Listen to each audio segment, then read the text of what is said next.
Dans les statuts, les statuts disent le congrès élit au même moment un secrétaire formé de 4 membres et un bureau. Ne donne pas la composition du bureau, mais donne la composition du secrétariat. Une lecture consiste à dire que c'est le secrétariat qui dit parce que les membres du secrétariat sont cités. Une lecture consiste à dire que, comme il y a quand même un président, c'est le chef du parti, et du coup, la compréhension c'est que le leader n'est pas toujours celui qui dirige le parti. Vous comprenez, hein? Oumyobon n'était pas chef du parti, mais il était leader. Parce qu'il avait pris de l'envergure et il avait l'aura. Le problème aujourd'hui au niveau de l'UPC, c'est que chacun de nous préfère être petit président ou petit secrétaire général d'une parcelle de l'UPC, non. Et du coup, les gens se battent pourquoi? Je n'ai pas vu les gens se battre pour installer les structures du parti. Les gens se battent parce que chacun veut aller négocier avec le pouvoir. Ce leadership n'est pas primaire, je peux dire, c'est un problème de calcul politique individuel. Sinon, je ne vois pas quel devrait être le conflit entre le secrétaire général, le président ou le vice-président, si chacun veut faire le parti.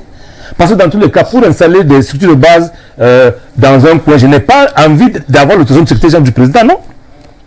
Donc les gens se battent. Le leadership aujourd'hui est un problème de calcul, il faut le dire ainsi.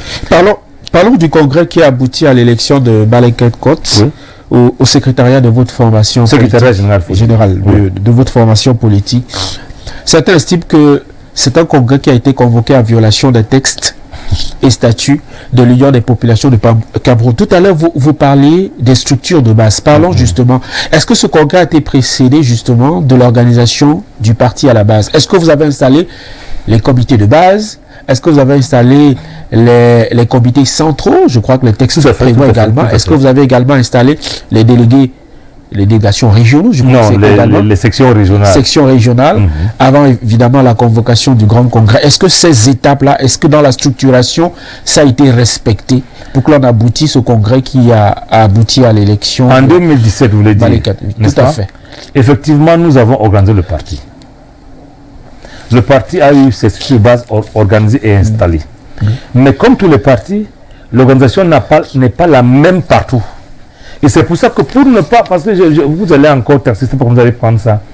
Il y a des gens qui s'organisent plus facilement que les autres, en fonction de là où on se trouve à un moment donné. Il y a des endroits où c'est très difficile de s'organiser.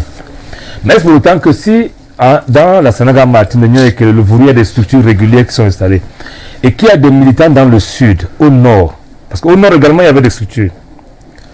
Mais il y avait des zones qui n'avaient pas de structure. Et pour avoir un congrès inclusif, il ne faut pas seulement tenir compte de l'existant. Parce qu'un parti gère l'existant, mais il prospecte, il fait de la prospective également. C'est pour ça que le congrès 2017 avait bel et bien des délégués des structures de base, mais également des délégués que nous avions mis pour faire la politique des drapeaux. Ça veut dire que si vous avez une zone comme, disons ça comme ça, en Vomeka, même s'il y a un seul UP6 là-bas, vous n'allez pas dire que parce qu'il n'a pas un comité de base qui est déjà formé, il ne viendra pas au congrès.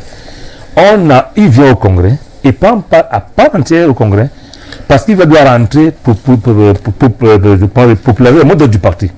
Donc, nous avions à la fois les structures de base bien organisées au congrès, mais également des délégués des zones où le parti n'est pas suffisamment organisé et qu'on prévoit d'organiser après. Ce qui est le cas, ça aurait été le cas si monsieur le ministre Blatter n'avait pas fait un coup pas à l'UPC, on aurait su organiser partout au Cameroun. Je rappelle que moi j'ai fait 11 jours au nord pour vérifier les uns des structures, il y en avait. Je vous dis ce que j'ai vécu. Dans la Sénégal, il y en avait, dans le Vouri, il y en avait, dans le sud, en Vengue, il y en avait, à Tibi, il y en avait. Il y a des zones où c'est difficile. Vous savez, à l'ouest, il y a la floraison de milliardaires. Il faut le dire ici. L'ouest du Cameroun, qui était un bastion historique de l'UPC, a des problèmes. Vous savez que c'est de ce côté-là que le SIF, que le MRC et autres, les milliardaires du RDPC ont bâti leur politique. Et du coup, ces UP6 qui quelquefois n'ont pas les mêmes moyens, à l'ouest notamment, ne peuvent pas être bandés de l'UPC parce qu'ils ne sont pas organisés. C'est la seule zone où on accepte encore des structures régionales. C'est-à-dire, même si vous n'avez pas de section régionale, il y a des coordinations régionales qu'on a acceptées en leur temps.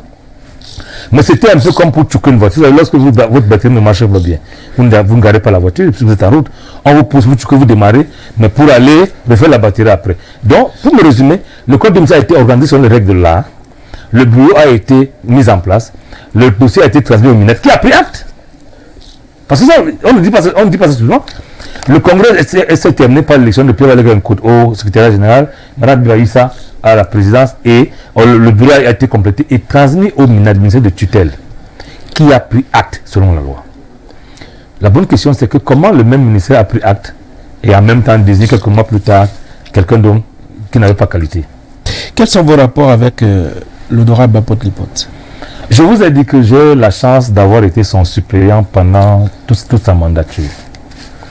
J'ai battu campagne avec l'honorable Bapot Lipote pour être, moi, député suppléant et maire, lui député.